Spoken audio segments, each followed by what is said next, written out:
Hello everyone, welcome to our channel MaxcoTec. This video is all about what is HTTPS, SSL and certification authorities.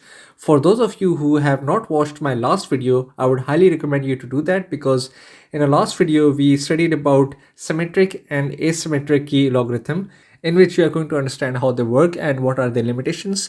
Whereas in this one, we are going to understand how both of these cryptographic logarithms, symmetric and asymmetric, are combined together to develop a more secure internet protocol known as HTTPS. In the outline, we are going to first understand the limitations of asymmetric cryptography, and then we will know what and where exactly certification authorities come into play. And then finally, we are going to give you a practical example of how HTTPS SSL protocol works. So let's get started. For those of you who are watching this video and have not subscribed yet, I would highly recommend you to do that because we have seen a lot of users who are watching the videos without subscribing, which kind of demotivates us and also is not fair. So please subscribe. In the last video, we ended up discussing about asymmetric key logarithm, where every participant has a private key and a public key. We said that the public key needs to be shared with everyone. Let us look at a scenario where Alice wants to start a secure communication with Bob and sends him a message containing her public key. Remember, the purpose of sending this public key to Bob is to let Bob know that the message received by Bob is really from Alice. Authentication, message is not altered, integrity, and Alice cannot deny to be the real sender of this message, non-repudiation.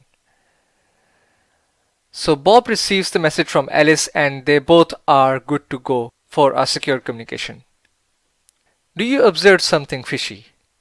The public key that Bob received is 67890, but the one Alice sent was 12345. What on earth is happening here? Seems like someone else is trying to pretend to be Alice. This is very much likely to be expected because we know that the channel is still not secure. So a hacker can possibly alter Alice's message and write his own public key with Alice's name. Now the hacker has full control over Alice's identity and can pretend to be Alice in front of Bob. So the problem still stands there. Both parties need to physically meet at some place to exchange the public key before starting the conversation.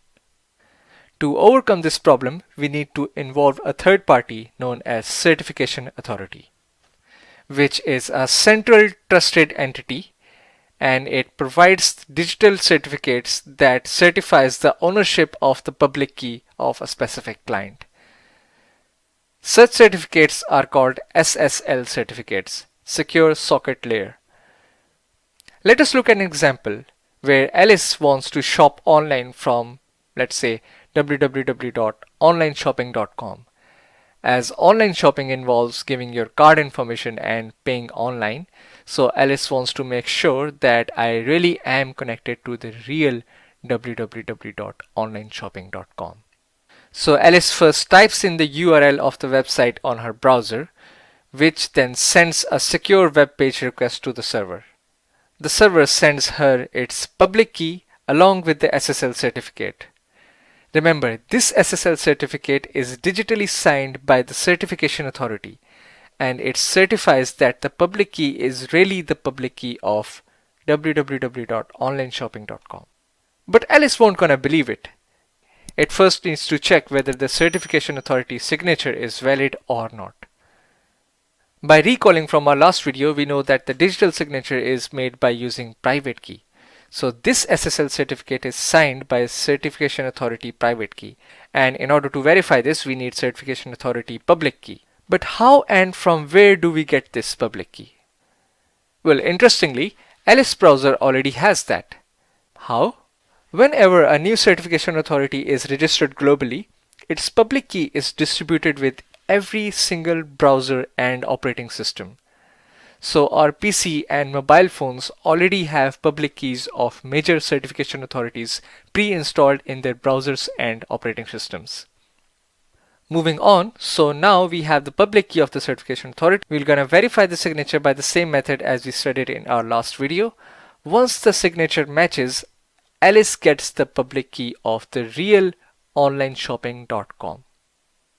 The next step is Alice browser will gonna generate a shared key, the symmetric key in other words. One thing I forgot to tell you earlier, that symmetric key logarithm is faster than the asymmetric one because there is only one key required for encryption and decryption.